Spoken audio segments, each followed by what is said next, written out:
Olá para todos, bonjour à toutes. Donc c'est un bonjour en portugais. Pourquoi? Parce que comme vous le savez, je viens de rentrer du Portugal. Nous venons de rentrer du Portugal où nous avons passé honnêtement un moment fabuleux. Alors j'ai encore un petit peu voulu parler portugais pour frimer, et même si je le comprends un petit peu, je me débrouille pas trop bien, on va être franche. Pourquoi je n'ai pas fait de vlog? Ça aurait été plus simple, vous allez me dire, mais je trouve que vlogger, moi j'y arrive quand je suis seule, et j'y arrive à la limite quand il y a encore une personne. Là, nous étions 4, il y avait donc mon époux, Raphaël et Enzo. Cette fois, je n'avais pas du tout préparé ce séjour à Porto, je voulais un petit peu me laisser surprendre, même si j'ai pu avoir un aperçu de ce qu'on allait voir à Porto en cherchant l'hébergement. Donc c'est la deuxième plus grande ville du Portugal. C'est une ville qui s'étend un petit peu sur le Douro, le fleuve.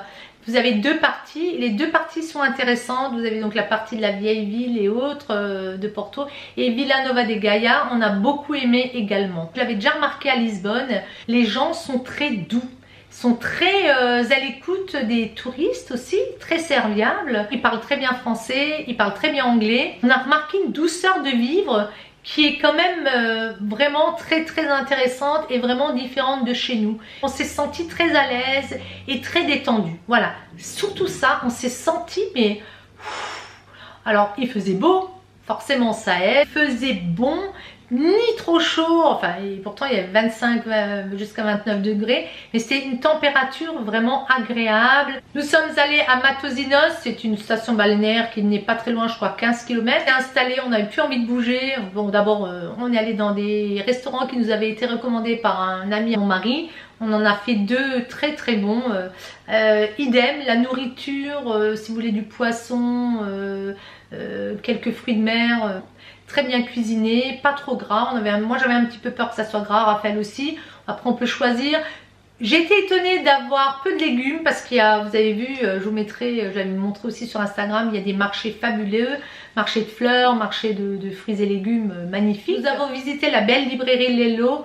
Vous savez que J.K. Rowling, lorsqu'elle a écrit son livre Harry Potter, ben, elle s'était inspirée de cette architecture et notamment de l'escalier pour l'entrée.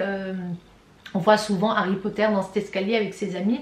Et c'est vrai que de le monter, de le descendre, alors il y avait un monde fou, hein, c'est payant, c'est 4 € l'entrée, vous êtes obligé de stocker vos affaires dans des casiers. Bien sûr, il y avait un shop, donc moi je suis friande, vous savez, d'agenda, de books, de livres. J'aurais pu y rester toute l'après-midi hein, dans cette librairie.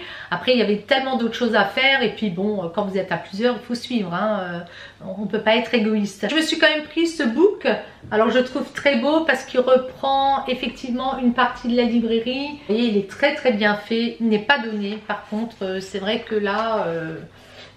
ce genre de book, c'est bah, vous payez un petit peu le fait de l'acheter dans ces endroits là. Il est blanc et je pense que j'y collerai, j'y dessinerai des petites choses concernant Porto. On a bien sûr fait tous les lieux touristiques, la cathédrale, on a mangé, beaucoup mangé. Le temps passe tellement vite.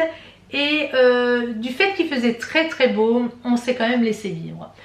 Le soir, pareil, c'est hyper calme quand vous vous promenez dans les rues. Je pourrais vous parler comme ça de Porto pendant des heures et des heures, mais quand on n'y est que pour quelques jours, quand on n'y est pas pour 2 ou 3 semaines, on fait quand même vraiment les sites touristiques, ça j'avoue. Hein. On a beaucoup marché, on a fait du shopping, bien sûr, vous vous en doutez bien. Ils ont des centres commerciaux, mais... j'en ai vu des grands, hein. J'en ai vu déjà des grands quand j'étais en Espagne, quand j'étais aux States, mais là, ils en avaient un. On n'a pas fait, je pense qu'on n'a pas fait la moitié de ce qu'il pouvait y avoir comme boutique. J'ai trouvé quelques articles mode, je vous les montrerai, je les essaierai. Pour conclure, Porto, c'est une ville que je conseille fortement. C'est très joli, vous pouvez rester, vous pouvez loger au centre et ne faire que le centre et un petit peu les extérieurs. Vraiment ravie et je crois qu'on nous l'avons tous été dans la famille. Un très bon souvenir, des moments de détente. On a fait le plein de vitamine D et je peux vous assurer que ça fait du bien, ça rebooste. Le retour était un petit peu dur mais voilà, on sait que ben, chez nous c'est un petit peu différent. Ma vidéo blablatage est terminée, j'espère qu'elle ne sera pas trop longue, je suis bavarde, j'aurais encore pu vous raconter tellement de choses. Je vous remercie encore énormément pour votre fidélité, j'ai vu que quelques-unes étaient venues nous rejoindre, je vous souhaite la bienvenue. En tout cas, j'ai pensé très fort à vous, si j'avais pu en ramener quelques-unes avec moi, ça aurait été vraiment avec plaisir. N'oubliez pas d'actionner la petite clochette pour savoir quand les vidéos sortent. Je vous fais plein de gros bisous et je vous dis à très bientôt. Ciao ciao. Pourquoi il se détruit en gaz?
Thank you.